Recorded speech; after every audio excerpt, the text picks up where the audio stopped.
Hello friends, welcome to எம்மி பொய்சி Tamil kitchen. எல்லோரும் வணக்கங்க. இன்றைக்கி நம்ம கிச்சனில் குழந்தைங்கேருந்து பெரியவங்க வரைக்கும் ரொம்ப ஃபேவரட்டான எல்லாருக்கும் ரொம்ப பிடிச்ச வெஜ் கட்லெட் பண்ண போகிறோம். வாங்க வீடியோக்குள்ளே போகலாம். இந்த வீடியோக்குள்ளே வந்துட்டு ஹெல்த் சம்மந்தப்பட்ட ஒரு முக்கியமான டிப்ஸ் ஒழிஞ்சிட்ருக்குங்க. அதனால் வீடியோ ஃபுல்லாக ஸ்கிப் பண்ணாமல் பாருங்கள் லாஸ்ட் வரைக்கும். 2 ஸ்பூன் வந்துட்டு மைதா மாவு எடுத்துக்கோங்க. மல்லித்தலை பொடியை கட் பண்ணி வச்சுக்கோங்க. வெங்காயம் பொடியை கட் பண்ணி வச்சுக்கோங்க, பெரிய வெங்காயம். 10 பீன்ஸ் வந்துட்டு பொடியை கட் பண்ணி வச்சுக்கோங்க. பிரெட் கிரம்ஸ் எடுத்து வச்சுக்கோங்க. பெரிய குடமிளகாய் எடுத்து கட் பண்ணி வச்சுக்கோங்க. ஒரு பெரிய கேரட் பொடியை கட் பண்ணி வச்சுக்கோங்க. 2 ஸ்பூன் அந்த சின்ன ஸ்பூனில் மிளகாய் தூள் எடுத்துக்கோங்க. 2 ஸ்பூன் கரம் மசாலா தூள் எடுத்துக்கோங்க. மஞ்சள் தூள் 1 ஸ்பூன் எடுத்துக்கோங்க. 1 ஸ்பூன் மிளகுத்தூள் எடுத்துக்கோங்க. நான் வந்துட்டு பேபிகார்ன் எடுத்திருக்கேன். உங்களுக்கு பேபிகார்னுக்கு பதிலாக நீங்கள் பச்சை பட்டாணி போடலாம், காலிஃப்ளவரும் போடலாம். அப்புறம் வந்துட்டு இந்த ரெசிபிக்கு வந்துட்டு ஒரு 3 மீடியம் சைஸ் உருளைக்கிழங்கு வந்துட்டு வேக வச்சு தோல் உரிச்சிட்டு மசிச்சு வச்சுக்கோங்க. இது மற்ற இல்லைன்னா டம்ளரோட அடிப்பகுதியை வச்சு கூட நம்ம வந்துட்டு மசிச்சு வச்சுக்கலாம். இது வந்துட்டு அரை மணி நேரத்தில் செஞ்சிடலாங்க. இந்த ரெசிபி ரொம்ப ரொம்ப டேஸ்டியாக இருக்கும். நல்லா மசிச்சுக்கோங்க. கட்டி இல்லாத வரைக்கும் மசிச்சு வச்சுக்கணும். காய் சாப்பிடாத குழந்தைங்க கூட இது வந்து ரொம்ப ரொம்ப விரும்பி சாப்பிடுவாங்க. இப்போ ஒரு பாத்திரத்தை அடுப்பில் வச்சுட்டு ஆயில் நம்மளுக்கு தேவையான அளவுக்கு சேர்த்துக்கலாம். இஞ்சி பூண்டு விழுது வந்து 1 ஸ்பூன் அதோடு சேர்த்துக்கோங்க. நல்லா வதக்கி விட்டுக்கோங்க. இது வந்து பச்சை வாசனை போகிற அளவுக்கு நல்லா கிளறி விட்டுக்கணும். இந்த டைமில் மஞ்சள் பொடி போட்டாச்சு, அதையும் நல்லா கலந்து விட்டுக்கோங்க. இப்போ கரம் மசாலா சேர்க்கப்புறம் அதையும் நல்லா கலந்து விட்டுக்கோங்க.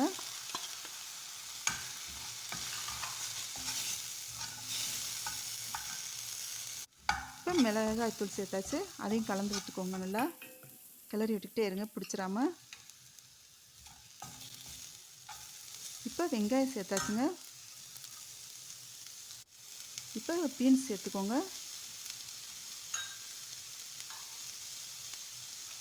இப்போ கேரட் சேர்த்துக்கோங்க. இப்போ பேபிகார்ன் சேர்த்துக்கோங்க. நல்லா கிளறி கலந்து விட்டுக்கோங்க. எல்லா காய்கறி மசாலா எல்லாமே கலந்து வர மாதிரி நல்லா கலந்து விட்டுக்கோங்க. இது வந்துட்டு ஒரு 5 நிமிஷம் வெந்தால் போதும். கொஞ்சம் கிரன்ச்சியாக தான் இருக்கணும். இப்போ வந்து உப்பு சேர்த்துக்கோங்க. இந்த உப்பு வந்துட்டு நான் இந்த மாதிரி தூள் உப்பு யூஸ் பண்ணுறதுக்கு எல்லாமே வந்துட்டு இந்த உப்பு தாங்க யூஸ் பண்ணுவேன். இது டிபார்ட்மெண்ட் ஸ்டோரில் நாட்டு மருந்து கடையில் எல்லா இடத்துலையுமே கிடைக்குதுங்க. இது வந்துட்டு ஆரம்ப கட்டத்தில் கிட்னி ப்ராப்ளம் இருந்தாக்கா சரி பண்ணுங்க. நீங்கள் வந்துட்டு அடுத்து நீங்கள் சாப்பிட்டுட்டே வந்தீங்கன்னா, உப்புக்கு பதிலாக சாப்பிட்டுட்டு வந்தீங்கன்னா, நீங்கள் எடுக்கிற ஸ்கேன்லேயே இதோட ரிசல்ட் நல்லா தெரியுங்க. அந்த அளவுக்கு ஹெல்த்தியானது. இது வந்து நிறைய விஷயங்களுக்கு வந்துட்டு மருந்தாக பயன்படுதுங்க. இப்போ தண்ணி தேவையான அளவுக்கு சேர்த்துக்கலாம். இது உப்பு டேஸ்ட்லேயே தாங்க இருக்கும். இப்போ மூடி வச்சுக்கலாங்க. இந்த டைமில் குடமிளகாய் கலந்துக்கலாம். இப்போ சேர்த்தாலும் வந்து அது நல்லா கிரிஞ்சியாக இருக்கும். இந்த டைமில் மிளகுத்தூள் சேர்த்துக்கலாம்.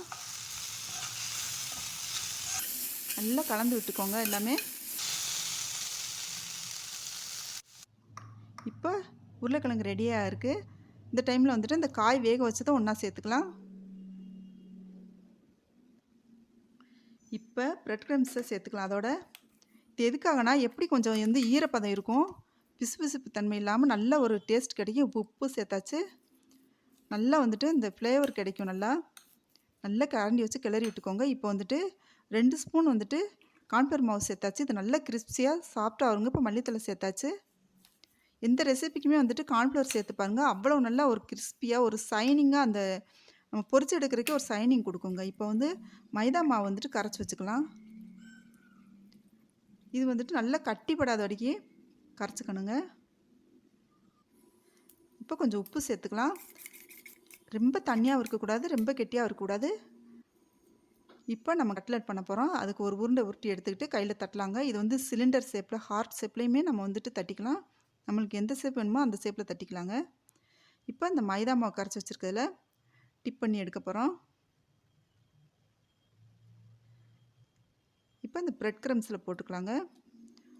வெளியே நல்லா மொறுமொறுன்னு, உள்ளே வந்துட்டு சாப்பிட்டா அவ்வளோ நல்லா இருக்குங்க இந்த கட்லெட்டு. இது வந்துட்டு நம்ம மீதி இருந்துச்சுன்னா ஃப்ரிட்ஜில் வந்து ஒரு பாக்ஸில் வந்துட்டு நம்ம இது மாதிரி கட்லெட் மாதிரி பண்ணியே பிரெட் கிரம்ஸில் போட்டு நம்ம எடுத்து வச்சுக்கலாங்க.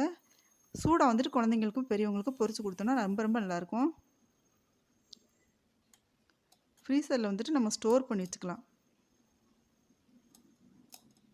இதே மாதிரி நம்ம வந்து ரெடி பண்ணி வச்சுக்கலாம் கட்லெட்டை. இப்போ எண்ணெய் காய வச்சுட்டு பொரிச்சு எடுத்துக்கலாங்க. இது கொஞ்சமாக எண்ணெய் வச்சு தோசை சட்டிலையும் நம்ம பொரிச்சு எடுத்துக்கலாம். இந்த மாதிரி பொரிச்சு எடுத்துக்கலாம். இந்த மாதிரி பொரிச்சு எடுத்தோன்னா கொஞ்சம் டேஸ்ட் அதிகமாக கிடைக்குங்க. இப்போ பாருங்கள், ஒரு பக்கம் நல்லா பொன்னிறமாக வெந்துருச்சு. திருப்பி போட்டுக்கலாம்.